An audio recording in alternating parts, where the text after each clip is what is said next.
Sadly, I was one of them. The cry never stopped. One day people will realize that.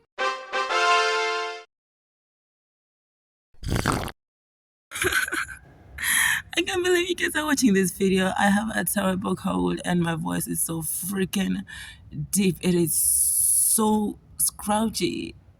Like I can talk so low, like oh. That's actually the lowest I can go, like right. Yeah, growing as an artist is really fun, especially coming up with the new ideas. Never stop drawing. I mean, like the cry never stops. Going through your former drawings, being a self-judge, looking at how worst of an artist you were back then and how better you've become right now. During this sickly season of mine, I went through my former drawing, thought of you guys all over the world, and so I made this video for you, sweethearts.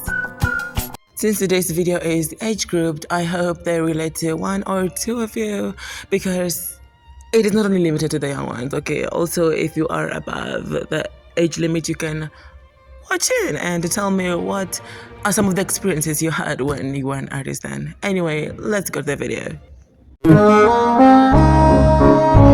As artists, we love progress, we love growing, and in this, challenges do come our way. And here are some of the things I had to struggle with as a beginner artist. I hope you relate, or better yet, learn from them.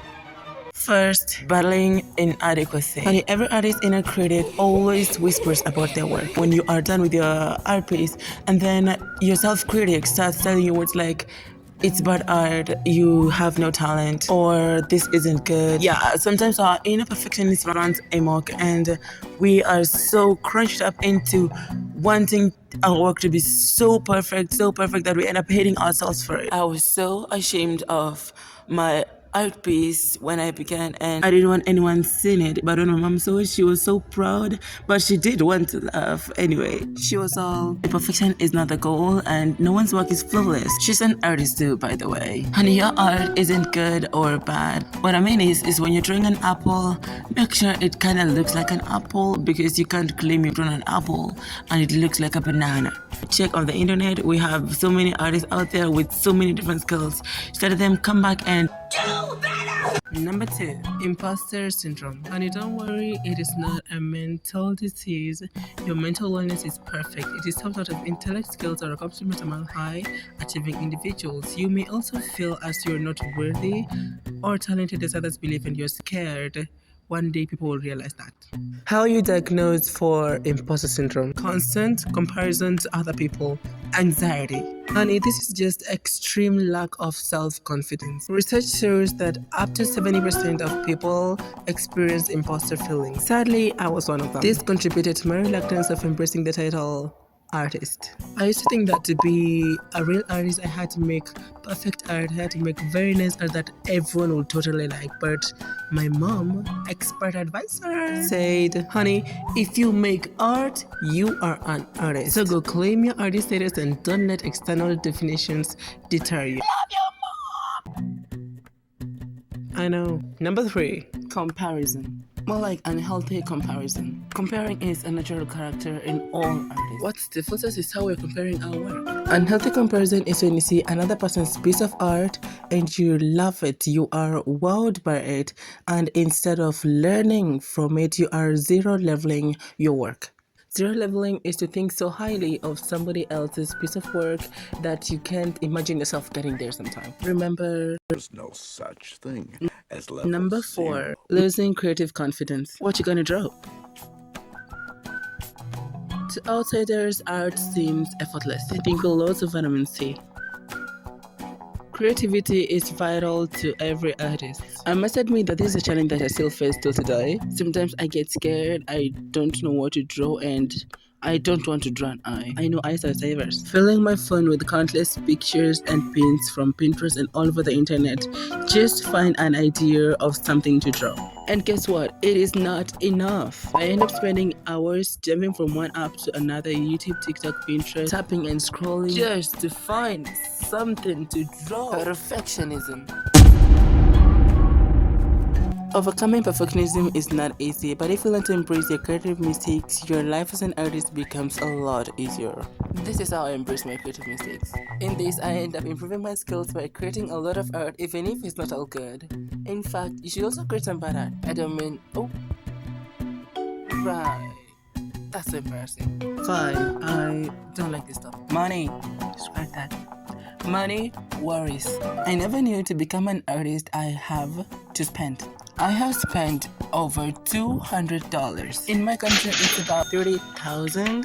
And I'm with the IT team. If you are, please tell me in the comments because we're not best friends, no exceptions. Because you know what? Financial struggles are real. Make money selling art? It's undeniable that plenty of artists make a good living by selling their art on their own artist website. Like I'd say, it's a global online marketplace where people come together to make, sell, buy, and collect unique items. You can get it in an Apple store or log in through their website. And you see, the problem is not selling my art.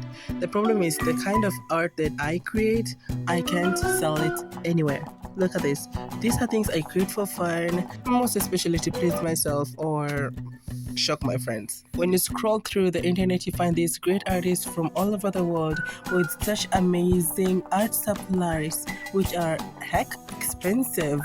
You know some of them. And as much as we want our work to get better, we have to spend more and we don't have the money. Really? Yeah, unless we can get other ways to get the art supplies without having to spend our money. I remember this is a trick that I used to get my art supplies back then when I was only 13. FYI, I'm an introvert. But this time, I couldn't stop talking about the amazing Faber-Castell color pencils that Julia Gisela uses. It was talk of the day, talk of the night, talk of the shopping, talk of the car, talk of the bars, talk of everywhere. So that every time she thinks of me, she's just like, Faber-Castell color pencils. Till she finally got them for me. Duh, she's an artist, she's gotta understand. And if you got any tricks that you'd like to share with us, please do, because we are starving artists. We want to know your glorious ways. Number 6. Overcoming obscurity. So most artists are introverts, and there comes obscurity. Obscurity is the state of being unknown, inconspicuous, or unimportant. Preferably, the state in which somebody or something is not well known or has been forgotten. Probably you still not get me.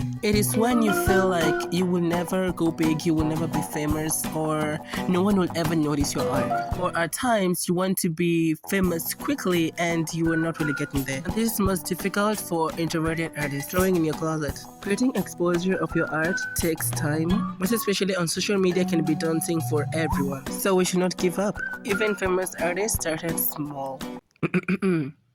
Number 7. Inspiration drought, or suffering from inspiration drought. Finding inspiration to create art consistently is probably the most difficult thing about being an artist. We all hit creative roadblocks time to time. Not knowing what to draw is next to not cool, especially when you're growing older. Things I did to boost my creativity: go for rides, watch movies, and this is like the best movie of all time, or simply going out in nature. There are ways to break out of a creative rut. Tell me what you do to inspire yourself again into drawing. So yeah, here are the 7 main struggles I found as an artist. Let me know if I missed any, because I know I did. And also tell me who was the most supportive person in your life as an artist. You probably know mine. Okay, I'm gonna do it from the next video. See you then, bye!